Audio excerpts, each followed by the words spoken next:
Hello there, guys, and welcome to another episode on the Phoenix Club. Today, I'll be doing a full match day preview of game week 3 in the Premier League. There are some pretty good fixtures in here. Obviously, I'm looking for a first Premier League win of the season for my club, and I'll also be giving a few predictions as well along the way. So, I'll be covering all 10 games and hopefully get something out of it, I guess. Maybe some fancy tips. So, tonight, Friday night football. First one in a while, I think, since the first day, but they only come around every so often in the season. Aston Villa against Everton from Villa Park. And Villa, despite, I think, 14 new signings this summer, are still looking for their first point going into game 3. They've not faced particularly tough opposition. I think they faced they faced Spurs day 1, which was a bit tougher. Then they faced, I can't quite remember who exactly they faced last week, but wasn't the toughest side from memory. And they'll be hoping in front of a home crowd, Sky Sports as well. They'll be able to do a very talented Everton side who are currently on 4 points.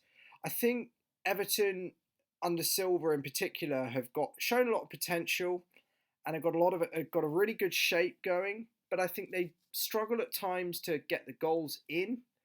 And I think Villa will very much set up to frustrate Everton, hopefully nick one on the counter. We'll see maybe Alex Iwobi make his first impact for Everton, possibly. I don't know, Moise Kean, whether he's going to get a start. I think it is in the offing. I saw something on the internet today. But if I'm honest, I think Villa are looking weak this season. I don't think they'll go down because I see people talking about doing a Fulham, but people like Wesley, Trezeguet, they're all very good players on the up front.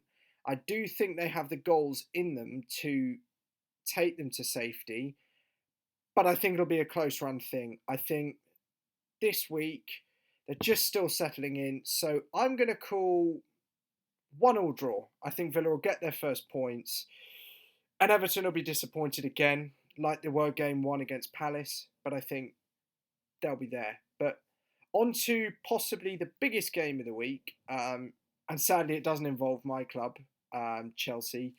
It's Liverpool against Arsenal from Anfield. And I think from an Arsenal fan's perspective, they're probably coming into this one as level with Liverpool as I think they can feel they have been for a number of years, probably since Klopp took over, probably after that first season of Klopp. Liverpool have been streets ahead, and actually I think this time they come in with a chance to have a go at Liverpool at Anfield and see how they do. So I want to see whether Emery's willing to risk for the first time what appears to be on paper a fantastic front three of obviously Aubameyang, Lacazette and Nicolas Pepe, who has looked really good in the last game against Burnley. Another player I'll be excited to see whether he links up play as much is Dani Ceballos, who in his first real big test for Arsenal, we've got to see whether the Spain under-21 captain can sort of put in that distributor role. I know a lot of comparing him to Jorginho, but I don't like such comparisons because I think the regista role Jorginho's played is one that I think is pretty suited only to really Italian football and Italian managers. I think Ceballos' role is probably more balanced in terms of he's not just looking at linking up play and playmaking, but also shorter passes, and also probably guarding a back four that Emery feels is slightly shaky. Given that he's now trying to settle on 4-2-3-1, I think. I don't think he'll be going back to back threes for too long. Liverpool obviously come into this one off the back of 2 Premiership wins. They won the UEFA Super Cup as well against Chelsea, and they should be pretty confident. I think if Klopp sets up with the normal front three of Firmino, Mane and Salah, they really shouldn't have a problem breaching that Arsenal front line. Chelsea obviously had some success when it wasn't those 3, when it was Origi instead.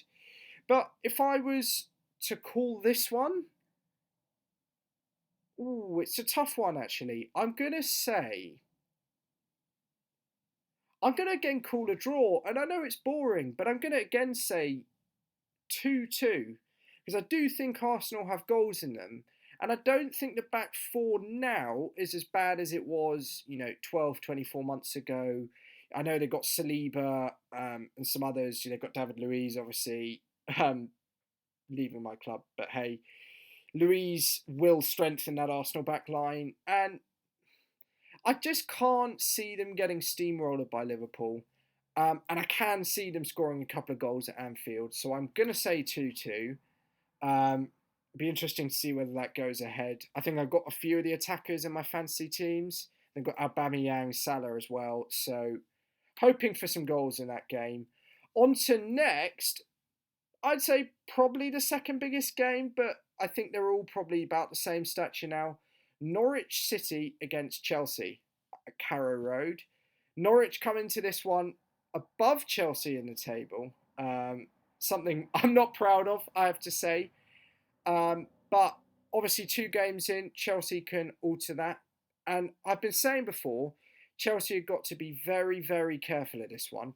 Norwich City under Daniel Farke play very much like a top 6 team play. In terms of playing style, I think they play playing out from the back. They have a solid back four with attacking fullbacks. They've got, I think, a defensive midfielder that will kind of slot back into the back four, help the likes of Hanley in the middle. They've got dangerous strikers. They've got Pukki and they've got a winger. I've completely forgotten what his name was, but he's a very good player. I think Murphy. No, they sold Murphy. I can't remember exactly who his name is, but it's a chap on Norwich who is a very, very solid winger. And I think what Chelsea have got to do is play this one how they played Liverpool in the Super Cup. I think if we do, with a 4-3-3 and 3 pretty responsible midfielders, I actually think we'll do Norwich pretty easily. I reckon it'll be 2 or 3-0, simply because I think our players are better than theirs. However, I think if we go at them too much and try and play a 4-2-3-1, where we've only got 2 in the middle, I think they will outrun us in the middle of the park. And I'm not saying that because necessarily 4-2-3-1 plays 4-2-3-1, and some would say that, yeah, there's the same number of midfielders and you should have better players than them. I don't think so, actually. I think the whole dynamic of the midfield depends on Jorginho being in a 3. So, as far as Chelsea are concerned, I'd play 4-3-3 and I would try and basically take down Norwich by playing stable, playing patient, and we will get opportunities. So, if I want to predict this one, I'm going to predict a Chelsea win under Lampard. I do think it'll be tight. I'm going to say 2-0 to Chelsea. I'm somehow going to predict a clean sheet. I don't know how, guys. Come back to this on Monday and roast me if you want to. I'm not looking forward to that, but hey ho.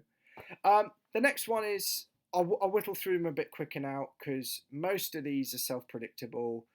Man United against Palace. I think United, contrary to popular belief, I think they played quite well against Wolves. They played well against Chelsea, took us down 4-0. And Hodgson's Palace seem to be in a bit of trouble. I know they got a draw against Everton, match day 1. They lost to Sheffield United last week, but I would call this probably 4-0 to United. I respect Hodgson, I like him, but I think he's going to be one of the first managers to go this season. So yeah, 3-0, 4-0 to Man United.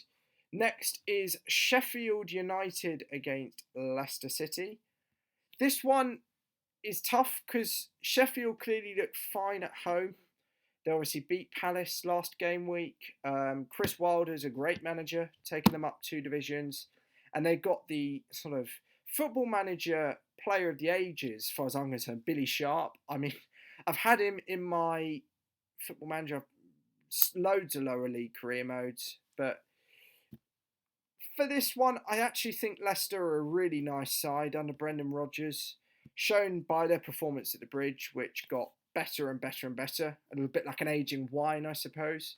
So I'm going to call this one as 2-1 to Leicester, but I do think Sheffield United will fight hard.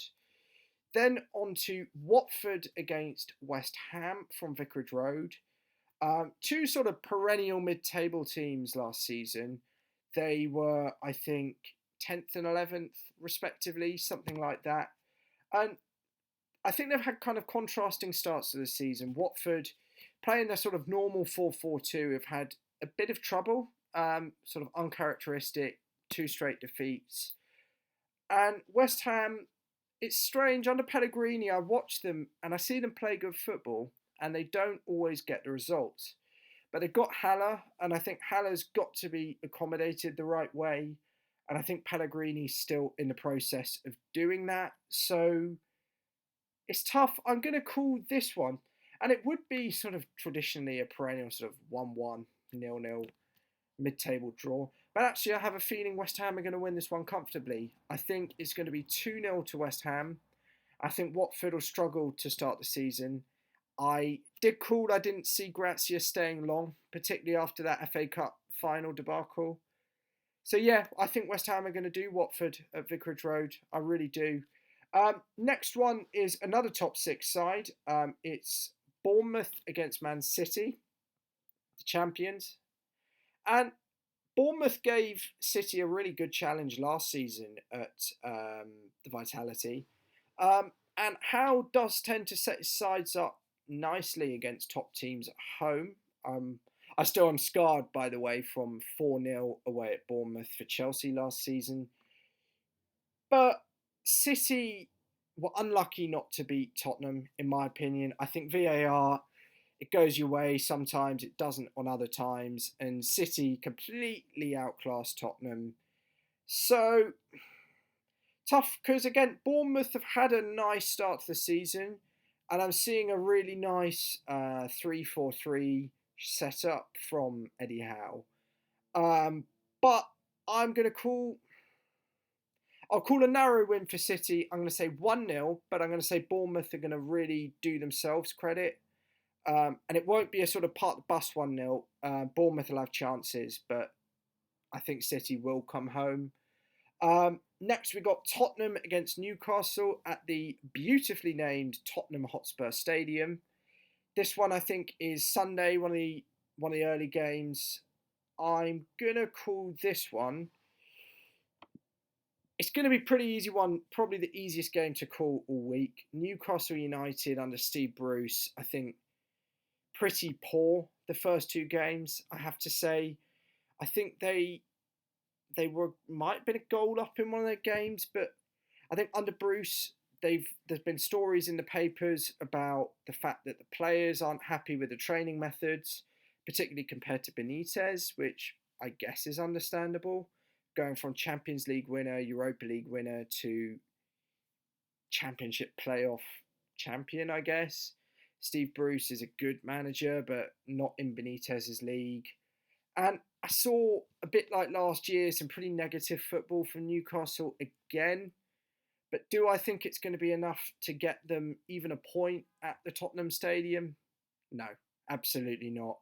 I'm going to call this one 3-0 to Spurs. Sad to say, I know. But sadly, Newcastle for me are no hopers, and I think they are going to go down this season pretty badly. I don't think they'll hit 20 points. Let's put it that way. Final game of the week, guys, before I sign off. The last 2 finishers of 7th in the Premiership, and it's Wolves against Burnley from Molineux. Very interesting game, because obviously, one, you've got 2 7th place finishes, completely different sort of teams. You've got Wolves with all the Portuguese investment and Nuno. You've got Coutinho, Neves, Dendoncker. Then you've got, I think a lot of people are calling them Brexit Burnley. So we'll see how that goes. And I do think it'll be more level than some would say. Obviously, Burnley, I think 15th last season, but they do have the advantage of Wolves having played in Torino on Thursday night, winning 3-2 in the Europa League playoff round. So I don't think it'll be a sort of Wolves walkover a lot of people would be possibly predicting. I think this one is going to be a draw. Possibly, I think 1-1 maybe, just because Wolves will have to rotate. I'd be surprised if both Jota and Jimenez will play, having, I think, both played against United and also Torino. So it'll be a good chance for someone like Pedro Neto to come in for Wolves. I think the 19-year-old will be able to, he'll get a chance for the first time. But Burnley's defence is savvy, obviously, Ben Mee, Tarkowski, people like that. And I think Wolves won't have the creative gusto to actually get past Burnley. So I'm calling 1-1, and that's all my predictions for the week, guys. Good luck to everyone in the Phoenix Club Fantasy League. I'm currently in second, 1 point behind my co-host Josh. So hoping to change that this weekend. Let me know if you've got any plans of going to games. Send us through pictures and stuff, guys. And we got loads of great guests lined up for Football Mastermind. You got my episode next. So before any guests come on, you got me guesting on my own show, I guess, which will be fun. So see you very soon, guys. Let me know if you agree with my predictions, and up the Chels.